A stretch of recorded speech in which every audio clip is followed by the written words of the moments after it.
Hey guys, how you doing? Welcome back to the Tech Media Maven YouTube channel. This is Ikenna from Tech Media Maven, and in Tech Media Maven, we provide you with the tech insights and the necessary tutorials you need to become a master of the tech space. Today, we're going to be focused on Excel, and Excel from a fundamental beginner's level. So if you're new to Excel, if you know nothing about Excel, this video is for you, and by the time you watch this and all the subsequent series of this course, trust me, you are going to become a master in Excel. Okay, so for starters, what is Excel? Excel is an application under the Microsoft's Office Suite package.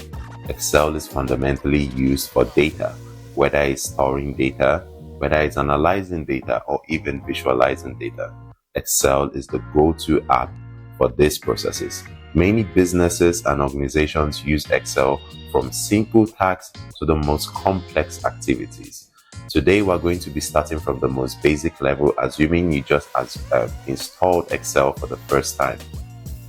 So, supposing this is your first installation. Over here in this area, you're expected to see your recent files or workbooks that you have worked on. But if you haven't worked on anything, just like how this is a first installation, then you shouldn't expect to see anything. Now, what next? Over here, you're expected to see the free templates that Excel has, supposing you're connected to the internet.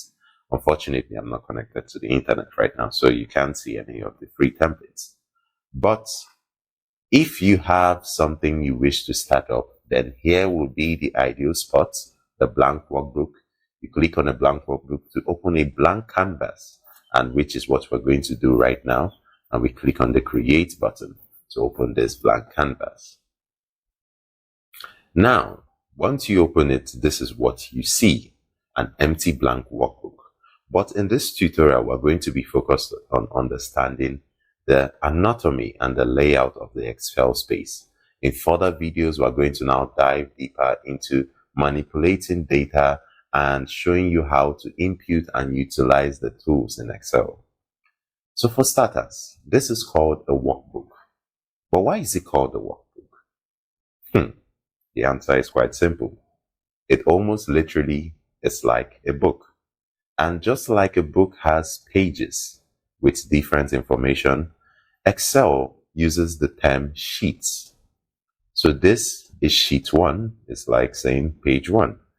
I could go ahead to create multiple sheets. You see sheet 2, sheet 3, sheet 4. I can also go ahead to name these sheets what I wish to. So in this case, let's say Tech Media Maven 1, Tech Media Maven 2, and so on. You get the check. You could just call this 3 and call this 4. So that's to show you that you can edit the sheet names and you don't necessarily have to use the default name that is there. And now, what's the next thing you need to know? Essentially, this area is your blank canvas. This is where all your work goes into, your data, where you type, where you do your analysis and what have you. This is the canvas, which displays everything, your tables, your graphs, what have you. We're going to come to all of that. The next important thing you need to know is the concept of referencing. So in Excel, you have columns and rows. The columns are denoted with alphabet A, B, C, D, and this goes on and on up until you have C, A, B, A, C, A, D, and what have you. This is designed so that it accommodates as much data as you wish to work on. Now that's for the columns. Now the rows too is also listed in a similar pattern, but now in numerals. So 1, 2, 3, 4, 5, 6, 7, up to as many as possible. There is actually a finite number, but for now we're going to be focused on understanding the primary concept. Now, the next thing we want to understand is the cells. Each box, as you can see here, is called a cell. And these cells are the boxes which hold your data. So, how do you know or differentiate which cell from which? Now, that is where the concept of referencing comes in. Referencing is essentially like memory location or destination. So if you have a street, for instance, if you live somewhere, your house has a street address. And if I want to locate your house, I would use your address. So maybe house 9 plot blah, blah, blah, blah, blah, and what have you. In Excel, the referencing is done by the intersection of where the rows and the columns meet. So in this case, this box which I have selected, and let me probably write my name, Ikena. Now, to know what this box is in terms of its reference, you look at the column. It falls under column E and row 8. So now the reference for this cell is E8. If you notice, what we said is already listed here. So I'm going to explain what this box does in much later parts of this video. But for now, we have to understand the basis of how to understand references. So reference is essentially the intersection of the row and the column. Good. Now, what next do we have on our Excel sheet? We have what is called the range. Now, supposing I keep writing figures, Ikena Uche, 1, 2, 3, 4, 5, sorry, 3, 2, 1, and I copy this, and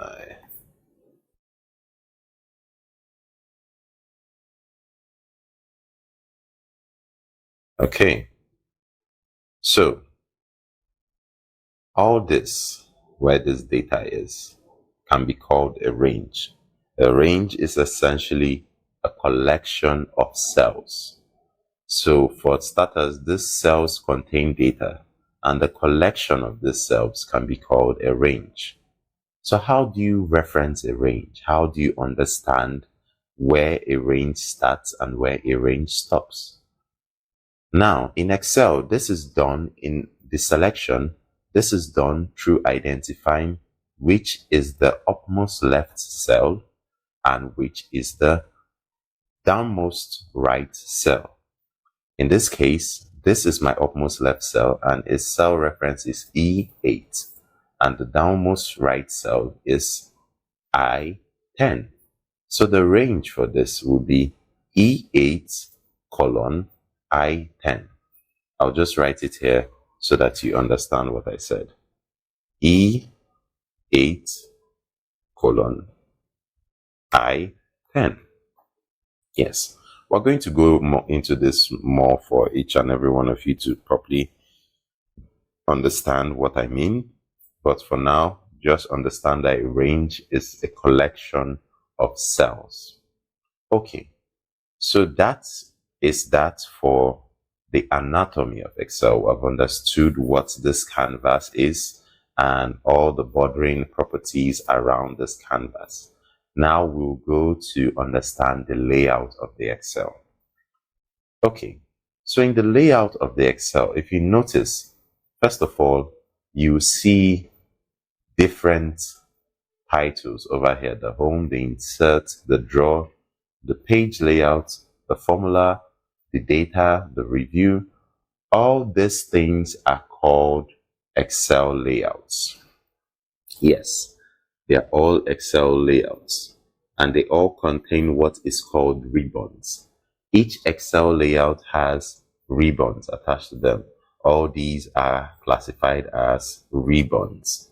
Now, each ribbon, depending on its property and what it does, is grouped into groups. So for starters, like you can see a thin line a thin line that demarcates these ribbons, because it specifies that these ribbons fall under different grouping categories based on their uses. And with that, it helps you demarcate depending on what you want to do, so that you are able to properly identify your needs. Now we're going to be going through some of the fundamental ribbons in the Excel sheets. So the first layout we're going to be dealing with is the home layout. Now under the home layout, you recognize the first ribbons here. These ribbons have to do with the properties of either pasting, cutting, or inserting. So you can see copy, you can see paste. There are different forms of pasting, and you can see cut. So there are shortcuts for these normally, but supposing you do not yet know these shortcuts, these are guides to help you. So for starters, let's start with this. I want to copy the term Ikenna. So I come here, you see the copy, and I click copy, and I go to the cell where I wish to paste it, and I use paste. Now there are different forms of paste which I could do. Supposing I want to, I could paste as values. I could paste while if there are certain formatting options attached to the text. Let's say the text has, okay, let's just practicalize this so that you see. So let's say I change the color of this text to red. I change the color of this text to red, and I come and I copy the text. Now, if I paste just the value, you noticed it copied the text, but it didn't paste it with the color. But if I wish to paste it normally, it pastes with the color. You can. Let's try it again for another text. I've changed Uche to red, and I come and I click copy, and I come to paste it, and I choose to paste the value. Now it pastes just the value without copying the format. Now in this format, part of the format properties was I changed the color to red, but here I don't want it to attach that format. I just want only the value of the text. So now it pasted normally.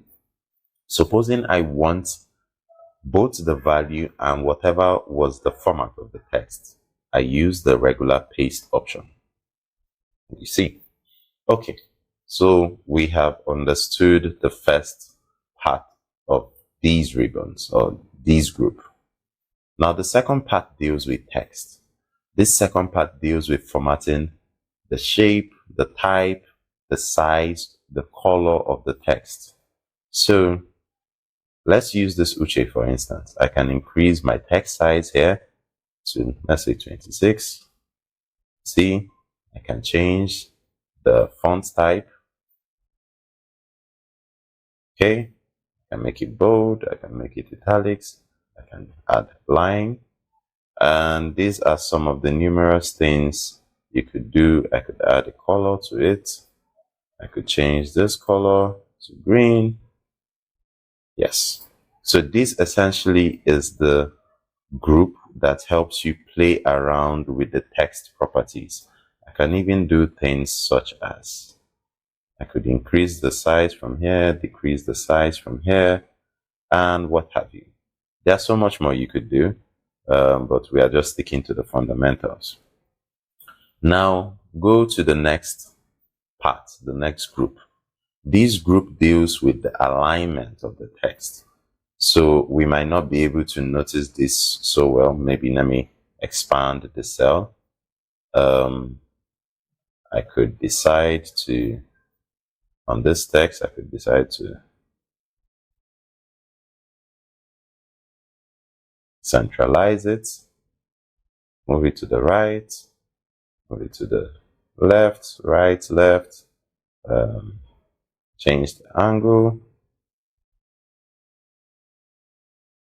change the angle clockwise, verticalize the text, rotate the text up. So this is just to stimulate your creativity on the different things and uses of these tools. There's so much you can do with it, depending on what the need for your document is. And the next one deals with what is still centered around alignment as well, wrapping the text and depending on the quantity of the text. So for instance, if I were to add more information to this text, Uche is a tech guru who wishes to add value to society. Okay. Now notice how a large chunk of this text which I wrote isn't being displayed. But supposing I want it to display around all these other empty, for me to display it right now, I have to spread it as wide as possible for it to finally be visible. But what if I don't have that amount of space on my workbook and I wish for it to accommodate all these empty spaces? Now that is what the wrap text tool does, and you can notice it has now wrapped the text around the border of the cell. So I can centralize this. Yep. Now there's another feature called the merge text. I could decide to turn this and bring certain cells into one cell. Like you can see, I've highlighted 3 extra cells to this, or 2 extra cells, and I can collapse them all into one cell. See? Now I have made this just one single cell, but notice how at the corners you still see the other individual cells, because all I merged was the cells in this column. Okay, so we are going to go into more detail as the need arises when we want to understand all these other ribbons if we have need for them. Now, this particular group focuses on the type of the data. Right now, this type is a text,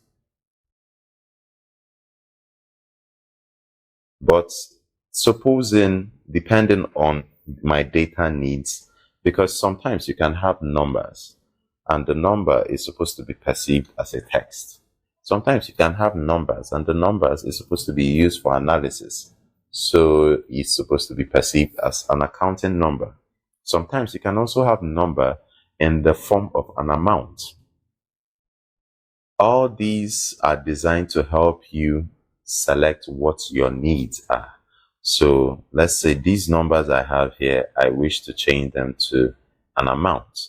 I could go to currency, and you notice a Naira symbol has been added to the front of this, a Naira symbol, because of my location. But I could always alter the currency to cater to what denomination, to whatever country I wish to. So I could change this to the different other currencies that are available, or I could go as far as downloading whichever is. So you can see the euro over here and so much other currencies. Let me just change it to the euro, the Dutch euro. And you see, it's changed from the Naira symbol to the euro. So this is just to help with your data visualization and your data categorizing. If you notice, this is written now with decimal places 1.00. I could alter that with these ribbons here. These either reduce or increase the decimal place. As you can see, this arrow is to increase the decimal place, to add an extra 0, while this arrow is to reduce the decimal place, to remove a 0 from it. So that is that. These are also other forms of conditional formatting. As we go on, we will investigate them in more detail. Now we'll go to the insert. Okay, let's just maybe touch on one or two here. So this is another interesting group. This contains the sum and other properties that are useful. It's called the sort and filter. You find it here, the find and search. Depending on how big your data is, this becomes very handy. So for instance, if I wish to get a sum of all these numbers here, I think this is what maybe for those who didn't see what I did, I highlighted all this and came to the sum and clicked on sum, and it gave me €7. I could change that to the average, and the average of all this is 3.5. I could find what is the max. The max is 7, as you can see on the list. I could find what is the mean. The mean is 1, as you can see on the list. So we're already even going into more complex parts, but I just want to help you understand how a lot of what you need to do might be just staring you in the face, and just because you don't know what it does, you might not be able to manipulate your data properly. So now we go to the next layout, which is the insert. The insert has a couple of complex angles to it, which we'll talk in more details, but I'll just touch on the fundamentals. You can insert tables, pivot tables. We'll talk about that much later. You can insert pictures. Okay, let's just try and insert the picture. Let me see. Okay, I like this one. This used to be my wallpaper. Insert a picture. I click insert. What is happening? Insert picture from. Okay, that image.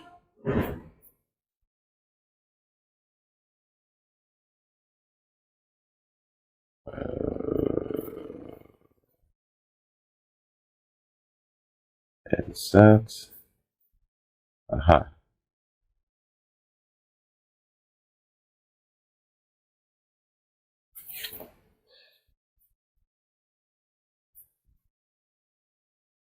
Okay, so let's try to insert a shape,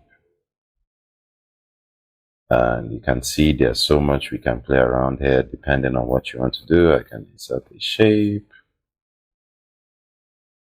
draw a shape. I could insert another shape, let's say an arrow pointing towards my shape. I could even I could change some of the properties of the arrow. Don't worry, this might look a bit complicated, but I'm just showing you a couple of things that you can do, how interesting Excel is. So that's for the insert. You could also insert pictures should you choose to. So let me just put a demo picture to show you. I could insert the TM logo. Increase the size. Tech Media Maven. Okay, so you can see some of the fundamental things we can do with insert, and these are all the other things you could insert: text boxes, headers and footers, types of charts depending on the data you have. We'll come to all of that. So the next form is the draw. The draw is similar to the insert. Rather than you inserting something yourself, you could just draw. Let's say I draw TM. Please pardon my drawing. I'm using a mouse, so it's not so straight. And this is the eraser, which I can use to take out what I just drew. And yeah, then the next you have is the page layout. For those of you who have used Microsoft Word, you will be familiar with the page layout. And the page layout is similar to that of Microsoft Word. You can adjust your margins. You would notice most of this when you want to print, because for now the entire canvas I can consume as much as I want, but when I want to print, it formats the printing to certain paper sizes. So right now it's set on portrait. I can change it to orientation. Like I said, when you want to print, that's when you understand the effect of this. Or I could just show you so that you understand what I mean. So for instance, I want to print now, and I go to print, and as you can see, this is my print preview. It's my print preview. It's in landscape mode rather than portrait mode. I could always change it back to portrait. And you can see it here. So that's just for you to understand how this page layout affects your worksheet. And there are other things here as well. I could set a background maybe. Let's try to still use the Tech Media Maven logo. Oof. It's a bit crowded right now, but it's just so you also know how this works. So I would remove this background. And for those of you who don't know what I just did, to remove, I use the Ctrl Z. On a Windows system or on a Mac system, you use the Command Z. Yeah. So we go to the next one. We have the formulas. The formulas comes in when you're doing analysis and trying to do some level of calculations. So I'm just going to do a quick example here. Let's say I want to know the sum of 3 plus 4 plus 5. I can understand that this 3 is in G9, 4 is in H9, and 5 is in I9.